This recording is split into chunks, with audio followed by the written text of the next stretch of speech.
How do you plan your homeschool year? Do you plan a year at a time, a month at a time, in quarters? What does this actually look like, and what should I be considering when making plans for next year? Today, we're going to cover all of those frequently asked questions and more. So let's get started. Every person sets their homeschool plans for their year a little bit differently, and that's okay. We all have different homeschools, but today I want to walk you through my process and some of the things that you might need to consider this upcoming school year. The first thing that you need to decide is, what do you actually need for the upcoming year? A couple of ways to consider that is to look at your state laws and requirements. Some states do require specific subjects to be covered. While my specific state does not have requirements of specific subjects that need to be required, there are still state standards. I like to look at these, and while as homeschoolers we have lots of flexibility and we don't have to stick to the way other people are doing it, I like to look at what is typically done in each grade.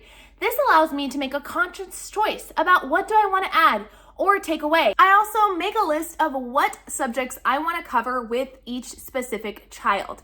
Again, these could be based off of those standards, or it could be things that you're just interested in your child having extra learning in. For example, I wanted to make sure that my middle schoolers were taught logic. It's something that's very important to me personally, and that I think so many people are missing in this day and age. So I added that to my list for this year. I personally like to keep this list in Trello. It's a free online program that you're able to utilize, and I make a list for each child for the school year and then put a card for each subject. I also take time to think about what goals I want to accomplish for my children outside of academics. Are there specific life skills I want them to work on, like cooking, or learning how to ride a bike, learning how to tie their shoe, or social skills that I want them to work on?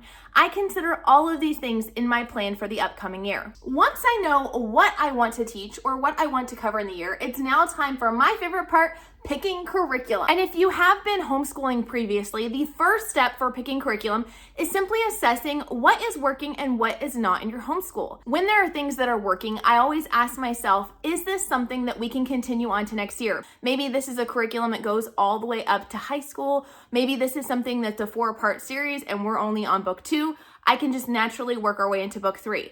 I take those items and I just go ahead and plug them into my plan. And for my Trello board, I simply take the picture of the next level and place it under that subject card. This helps me keep track of what I already have things for and what I still need things for.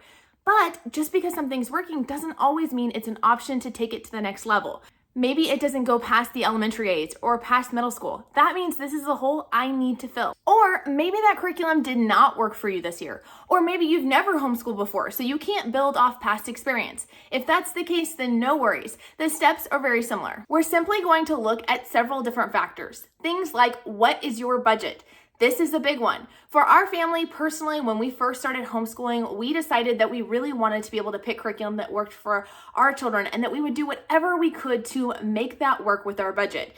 I would take on extra odd jobs to be able to afford the curriculum. Then we get creative and borrow or buy the curriculum used. If you are thinking about buying used curriculum, be sure to watch this video first before doing that, because there are some things you need to know about this option. But that's not the case for every family, and that is totally okay. You might have a desire for that, but that might not be in your budget right now. So figure out what your budget is, and then from that, we're going to talk to other people. We're going to ask them, what have they found helpful? If you haven't looked at your child's learning style, that might be something to consider, although don't let that be your defining terms for picking a curriculum. Using tools like YouTube to look up what other people are doing or to get flip-throughs through curriculum that you want to know more information about can be very, very helpful. But oftentimes, physically touching and looking at the curriculum is going to be the most helpful tool. Know that you're not going to get everything right the first time, and that is completely fine. But start taking all of these different factors into consideration as you are designing a plan. Once you have picked out what curriculum might work best for you and your family, you are now going to start ordering or accruing that curriculum.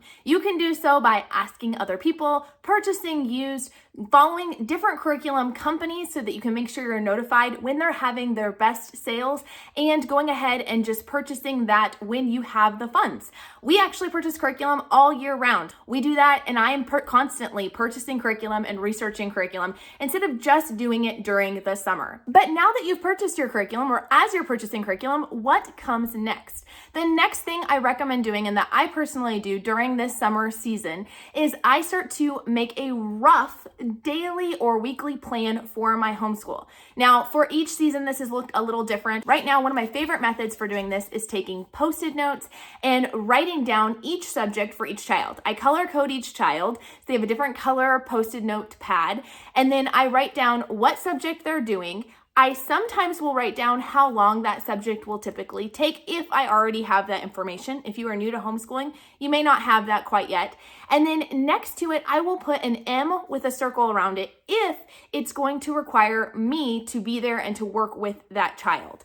I then lay out all my sticky notes in a line, and I take that information. I can now move these cards around. So I start looking at, okay, if I'm needed for this subject, then I obviously can't be here helping that child. So I'm going to put something they can do independent in this block, and so on and so forth. And I kind of line up those lines. I also take time to look at what subjects need to be done daily versus weekly, or maybe twice a week, or only 3 times a week. This is also helpful for you to kind of start to look at that little bit smaller scope and sequence instead of looking at the entire year as a whole. Lining these things up and starting to look at how long these different subjects will take and what can actually practically be done will help you start to make a realistic plan. But understand that no matter what plan you make on paper, real life is going to be different. Plan in some buffer time. Know that you're going to have to make adjustments as you go, and don't sweat it. This just kind of helps you give a jumping off point. And I also recommend slowly starting your school year. So as you start your school year, look at those subjects that are going to require either more from you as the parent, or maybe they're going to be independent, but they're going to require you to do some training for your child to be able to be independent. Start using some of the summer time that you have to introduce those subjects so that you can teach them what is expected. And by the time your school year starts, they're ready to do it completely independently. Now, once the school year has started, how do I plan? I've looked at this bigger sequence. I've looked at what things I want to cover. I've picked my curriculum. I've kind of made a rough plan on paper of what I want our daily or weekly schedule to look like. But what does that mean for the rest of the year? I don't actually plan by week. I don't plan by the quarter. I don't plan by the day. Instead, I actually plan by the month using the Organized Homeschool Planner from Not Consumed Ministries. I have videos on how I do that that I will link up above for you guys, but I take the month and look at what books do I need to put on hold from library?